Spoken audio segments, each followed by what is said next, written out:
समझना है मर्म। एक तरुण तपस्वी ने छेड़ा, एक तरुण तपस्वी ने छेड़ा अभियान अहिंसा का। जगव्यापी हो आह्वान अहिंसा का।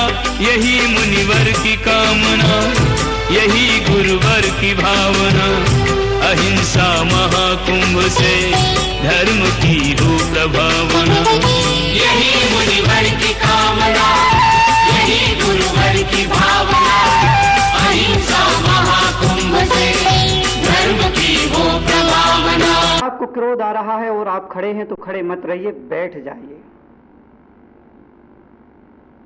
आप बैठेंगे तो आपके साथ आपका क्रोध भी बैठ जाएगा।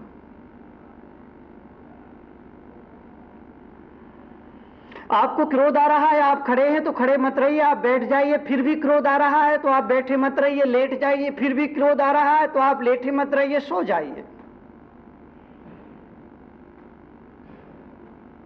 फिर क्या करें?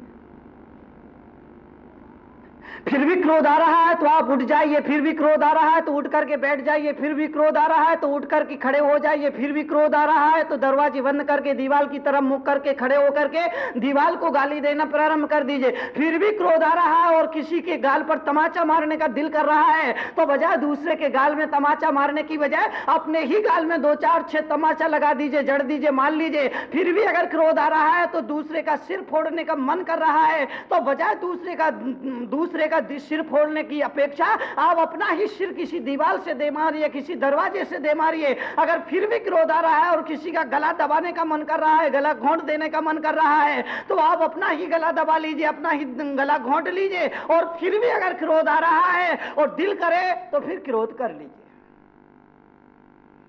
मगर उससे पहले इतने प्रयोग अपने आप पर कर लीजिए। अगर इतने प्रयोग आदमी अपने पर करेगा, अपने जीवन पर करेगा, अपनी चर्या पर करेगा, अपना चरित्र पर करेगा, अपने आचरण पर करेगा, अपने स्वभाव पर करेगा, अपने संस्कारों पर करेगा, अपने विचारों पर करेगा, अपने आप पर करेगा, अपने दिल पर करेगा, तो उस विचारों, उस प्रयोग से, उस अनुभव से आदमी को एक सबक मिलेगा, आदमी को एक सीख मिलेगी, आदमी को एक बोध मिलेगा। और उस बोध की वजह से उसका क्रोध खो जाएगा और वो क्रोध उसके बोध में कारण बन जाएगा। जब गाल में तमाचा मारेगा तो उसको दर्द होगा, दीवार पर सिर मारेगा तो सिर फूटेगा, रक्त बहेगा, सूजन आएगी, तब मालूम पड़ेगा कि क्रोध के दुष्परिणाम क्या होते हैं, क्रोध करने का अंजाम क्या होता है। क्रोध तात्कालिक पागलपन है।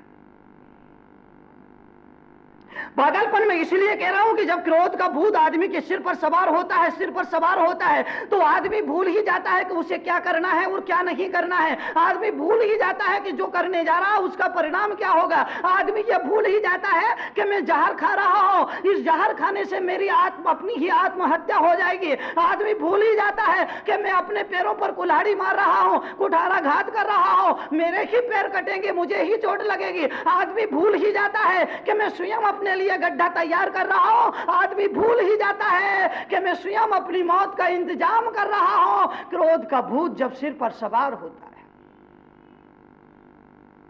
एक आदमी ने मुझसे पूछा, अगर सामने वाला क्रोध में लाल पीला हो रहा है, अगर सामने वाला क्रोध में उफन रहा है, अगर सामने वाला क्रोध में आग बन रहा है, अगर सामने वाला क्रोध में अंगार बन रहा है, अगर सामने वाला क्रोध में उबल रहा है, तो हमें क्या करना चाहिए? मैंने उससे कहा, अगर दूध गर्म होने के लिए रखा है और गर्म होने के वक्त गर्म होते होते वो दूध उफनने लगता है, तब आप क्या करोगे? उस आदमी ने कहा कि उस दूध उफनते हुए दूध पर हम 2-4 ठंडे पानी के छींटे मार करके उसे शांत कर देंगे। मैंने कहा बस यही प्रयोग, यही फार्मूला आप उस व्यक्ति के साथ अपनाइए। अगर सामने वाला क्रोध में उबल रहा है, सामने वाला क्रोध में उफन रहा है, अगर उबल रहा है, क्रोध में आग बन रहा है, तो आपको फिर वही प्रयोग करना चाहिए, मीठे शब्दों के छींटे मार करके उसके क्रोध को शांत करना चाहिए। मीठे शब्दों के छींटे। अगर तुम्हारा बेटा क्रोध कर रहा है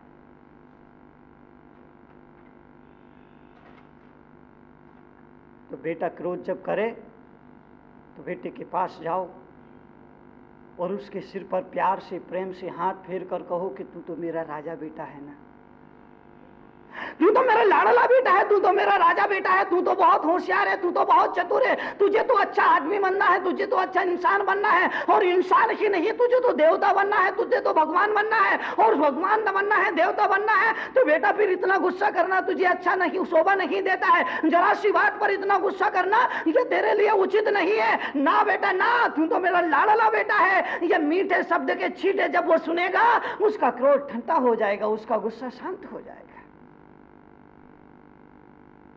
क्रोधी के ऊपर मीठे शब्द के छींटे डाल दो तो क्रोधी शांत हो जाता है। अगर एक सासू क्रोध में लाल पीली हो रही है, अगर क्रोध में आग बन रही है, अगर क्रोध में अंगार बन रही है, तो उस समय बहू को चाहिए कि जब वो आग बने तो बहू जलधार बन जाए। अरे अगर क्रोध में सासू अंगार बन रही है तो बहू को जलधार बन जाना चाहिए और मीठे शब्द के छींटे सासू के ऊपर डाल देना चाहिए, छिटक देना चाहिए, तो सास का क्रोध शांत हो जाए। अगर सासू क्रोध में महिषासुर मर्दनी रणचंडी बन करके तैयार खड़ी है तो बहू को चाहिए सामने हाथ जोड़ करके कहे कि अम्मा जी मेरे से गलती हो गई है, मेरे से भूल हो गई है, अम्मा जी वाकई में मेरा कसूर है, मेरा अपराध है और आप मुझे क्षमा करें, इसकी गलती के लिए, इस अपराध के लिए मैं बहुत शर्मिंदा हूं, आप मुझे क्षमा कर दे। ये मीठे शब्द के छींटे सासू के क्रोध को शांत कर देंगे। अगर कभी पति क्रोध में है तो समझदार पत्नी को चाहिए, होशियार पत्नी को चाहिए कि पत्नी सब पति के सामने जाकर के अपनी गलती स्वीकार कर ले, अपना अपराध स्वीकार कर ले। अगर उसका अपराध ना भी हो, अगर उसकी गलती ना भी हो तो उस वक्त उसे सफाई नहीं देना चाहिए, अपने को निर्दोष बताने का प्रयत्न नहीं करना चाहिए, अभी तो यह कह के स्वीकार कर लेना चाहिए कि ठीक है मेरे से अपराध हो गया है, अब मैं आगे ध्यान रखूंगी, भविष्य में ऐसा ना हो इसका पूरा भरसक प्रयास करूंगी। बस ये मीठे शब्द के छींटे पति के दिल को सांत्वना देंगे और उसका क्रोध ठंडा हो जाएगा, उसका मन शांत हो जाएगा। मीठे शब्द के छींटे डालने से रुकना भाई, एक चीज ऐसा क्यों नहीं करते हो तुम, चलो रहने दो, उधर जाओ। मीठे शब्द के छींटे क्रोध के शमन में कारण बन जाया करते हैं। क्रोध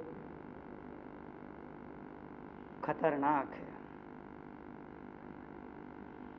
वैज्ञानिकों ने सिद्ध कर दिया है कि 24 घंटे में आदमी जितना खाता है, खाने के बाद जो रक्त बनता है, रक्त के बाद जो शक्ति बनती है, अगर 1 मिनट आदमी उतना क्रोध कर लेता है तो वो क्रोध में उतनी शक्ति उसकी खत्म हो जाया करती है, उतनी ऊर्जा उसकी खत्म हो जाया करती है, वो ऊर्जा खो जाया करती है 1 मिनट की क्रोध में। क्रोध जहर है, क्रोध पॉइजन है। जो माताएं बहनें भोजन करते वक्त क्रोध किया करती हैं वो भोजन जहर बन जाया करता है। अगर कोई माँ, कोई बहन, कोई बेटी अपने बेटे को अगर दूध पिला रही है, स्तनपान करा रही है, दूध पिला रही है और दूध पिलाते पिलाते अगर वो क्रोध में दूध पिलाती है, आक्रोश में दूध पिलाती है, अगर मन में खेद खिन्नता लेकर के अपने बालक को दूध पिलाती है तो वो दूध उस बालक के लिए अमृत का काम नहीं करता है, वो उसके लिए जहर का काम करता है, विष का काम करता है, पॉइजन का काम करता है। इसलिए डॉक्टरों ने निर्देश दिया है कि जब आप अपने बेटे को दूध पिलाए तो प्रसन्न होकर के पिलाए, मन गदगद करके पिलाए, प्रसन्न का अनुभव करके और चेहरे पर मुस्कुराहट ला करके अगर दूध पिलाएंगे तो वो दूध जीवन में स्वास्थ्य का कारण बनेगा, वो स्वास्थ्य को अच्छा रखेगा और वो अमृत देगा, बच्चे की सेहत के लिए औषध का काम करेगा। माताएं बहनों को विशेष ध्यान रखना चाहिए कि अगर वो घर के किसी सदस्य को, परिवार के किसी सदस्य को भोजन परोस रही हैं तो प्रसन्नता से भोजन परसे। क्योंकि आप केवल अपने पति के लिए, अपने बेटे के लिए, अपने पिता के लिए, अपने पुत्र के लिए भोजन नहीं परोस रही है, भोजन नहीं परोस रही है, अभी तो उसके साथ जहर और अमृत भी परोस रही है। अगर प्रसन्नचित होकर के, खुश होकर के, प्रेम से भर करके भोजन परोसती है तो वो भोजन में आप अमृत परोस दिया करती है, और उस भोजन को खाने के बाद वो व्यक्ति अमृत की अनुभूति करता है, वो भोजन उसके लिए अमृत बन जाया करता है। और अगर क्रोध में आकर के, अहंकार में आकर के, कलह करते हुए, झगड़ा करते हुए, विवाद करते हुए अगर आप भोजन परोसती है तो निश्चित वो भोजन केवल भोजन नहीं होता है, वो जहर भी हुआ करता है, वो जहर का काम किया करता है, वो सेहत पर भी प्रभाव डालता है, और उसके दूरगामी परिणाम बहुत खतरनाक हुआ करते हैं। भोजन केवल भोजन नहीं होता है, वो प्रार्थना भी होता है, वो अमृत भी होता है, वो जहर भी होता है, वो अभिशाप भी होता है। प्रसन्नता से भोजन लिया जाता है, वो अमृत का काम करता है, प्रसन्नता से भोजन दिया जाता है, वो अमृत का काम करता है। और अगर क्रोध में भोजन खाया जाएगा, पेट तो भर जाएगा लेकिन तृप्ति नहीं होगी। तुमने कभी ख्याल किया, कभी विचार किया? जब तुम क्रोध में होते हो तो भोजन ज्यादा करते हो।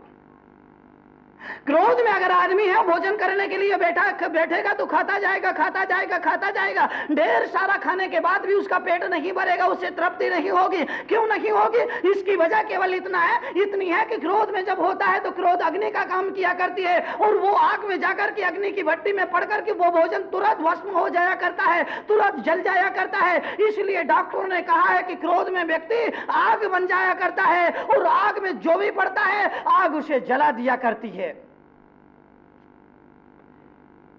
आग जलाने का काम करती है। उससे बचना है तो प्रेम में भोजन करो। प्रेम से भर करके, प्रसन्नता से भर करके जब आदमी भोजन करता है तो थोड़े से भोजन में तृप्ति पा लेता है, थोड़े से भोजन में उसका पेट भर जाया करता है। प्रेम में ज्यादा नहीं खाया जाता है, और क्रोध में जितना भी खाया जाए वो भी लगता है कि कम खाया। प्रेम आदमी को स्वयं भर देता है, क्रोध भरे हुए आदमी को भी रिक्त कर दिया करता है। एक आदमी को मैंने बिठाया और पूछा, कुछ पूछना है? उसने कहा हाँ, मुझे पूछना है। मैंने कहा क्या पूछना है? उसने कहा कि मुझे केवल यही पूछना है कि जीवन में आप मुझे एक शिक्षा दीजिए जो मेरे काम आ सके, जीवन में मुझे एक संदेश दीजिए जो मेरे काम आ सके, जीवन में कोई ऐसी बात बताइए जो मेरे जीवन में काम आ सके। मैंने कहा एक ही बात याद रखना, किसी गरीब की कभी हाय मत लेना, क्योंकि गरीब की हाय अभिशाप बन करके जीवन पर आती है और जीवन को तबाह करके चली जाती है। क्रोध दो तरह का होता है, एक क्रोध वो हुआ करता है, एक क्रोध वो हुआ करता है जो उबल करके फूट पड़ता है, और दूसरा क्रोध वो हुआ करता है जो अंदर ही अंदर उबलता रहता है, अंदर ही अंदर घुटता रहता है, लेकिन निकल नहीं पाता है, लेकिन प्रकट नहीं पाता है। जो क्रोध उबल करके फूट पड़ता है वो ज्यादा खतरनाक नहीं होता है, लेकिन जो अंदर ही अंदर उबलता रहता है, घुटता रहता है, लेकिन वो निकल नहीं पाता है, वो क्रोध अत्यंत खतरनाक हुआ करता है। और वो क्रोध हाय बन करके जब आता है जीवन को तबाह करके चला जाता है। गरीब का क्रोध, अमीर का क्रोध इस तरह होता है, अमीर का क्रोध तो तुरंत निकल जाता है। अमीर का क्रोध निकल जाया करता है। एक बात ध्यान रखना, क्रोध हमेशा अपने से छोटों वालों पर निकलता है। क्रोध अपने से ऊपर वालों की तरफ नहीं बहता है। जिस तरह से पानी हमेशा नीचे की तरफ बहता है, ठीक उसी तरह से क्रोध भी हमेशा नीचे की तरफ बहता है। अपने से छोटों पर क्रोध निकलता है, अपने से बड़ों पर क्रोध नहीं निकलता है। पानी को कहीं भी डालिए, किसी भी मुल्क में, किसी भी देश में, किसी भी जगह पर डालिए, जिधर ढलान होगी उधर पानी बह जाएगा। ठीक इसी तरह से क्रोध हुआ करता है कि क्रोध अपने से छोटों पर निकलता है। अगर अफसर में, अगर ऑफिस में आपके बॉस ने, आपके मालिक ने, आपके अफसर ने आपको डांट दिया, अपने बॉस को, अपने अफसर को अब आप कुछ जवाब तो दे नहीं सकते। उसने डांट लिया, आपने सुन लिया, सुनना पड़ा। मन में तो आया था कि उसने एक गाली दी है तो मैं दो गाली दूं, तो मन में तो आया था उसने एक शब्द कहा है तो मैं दो शब्द कहूं, मन में तो आया था उसने ऐसा कहा है तो मैं इसका जवाब इससे भी बढ़कर दूं, मन में तो आया था कि ईंट से जवाब पत्थर से देना चाहिए और कंकर का जवाब गोली से देना चाहिए था, लेकिन आप चूंकि छोटे थे, वो आपका मालिक था, आपका अधिकारी था, उसे आप जवाब नहीं दे सकते। लेकिन उस क्रोध को आपने अंदर अंदर उस वक्त तो पी लिया, उस गड़बा घूंट को पी लिया, लेकिन वो क्रोध अंदर ही अंदर उबल रहा है, अंदर ही अंदर उफन रहा है। अगर आप जानना चाहते हैं जीवन का व्यवहारिक ज्ञान, चाहते हैं अपने जीवन में परिवर्तन, तो पढ़िए जीवन के व्यवहारिक ज्ञान से रूबरू कराती विश्व में कड़वे प्रवचनों के लिए विख्यात क्रांतिकारी राष्ट्र संत मुनि श्री 108 तरुण सागर जी महाराज की बहुचर्चित पुस्तक कड़वे प्रवचन, जिसका नाम दर्ज है Guinness book of world records में, 14 भाषाओं में, जिसकी अब तक 7 लाख प्रतियां प्रकाशित हो चुकी हैं। देश के सभी A.H. व्हीलर के रेलवे बुक स्टॉल्स पर उपलब्ध कड़वे प्रवचन के 8 भागों का पूरा सेट मात्र 1200 रुपए में एवं कोई भी एक भाग मात्र 150 रुपए में, पोस्टिंग एवं हैंडलिंग चार्जेस एक्स्ट्रा। मंगवाने के लिए आज ही संपर्क करें 196 सेक्टर 18 फरीदाबाद हरियाणा। संपर्क सूत्र 0129 226254 098 24900। Email ahimsamahakumbh108@gmail.com। क्रांतिकारी राष्ट्र संत मुनि श्री तरुण सागर जी महाराज के क्रांतिकारी विचारों को जानने व समझने के लिए घर बैठे ही मंगवाएं अहिंसा महाकुंभ पत्रिका और मुनिश्री के विचारों को पढ़कर सुधारें अपना जीवन। अहिंसा महाकुंभ पत्रिका की आजीवन सदस्यता प्राप्त करें मात्र 2100 रुपए में। आज ही संपर्क करें अहिंसा महाकुंभ पत्रिका 196 सेक्टर 18 फरीदाबाद हरियाणा। संपर्क सूत्र 0129 226254 09810724900।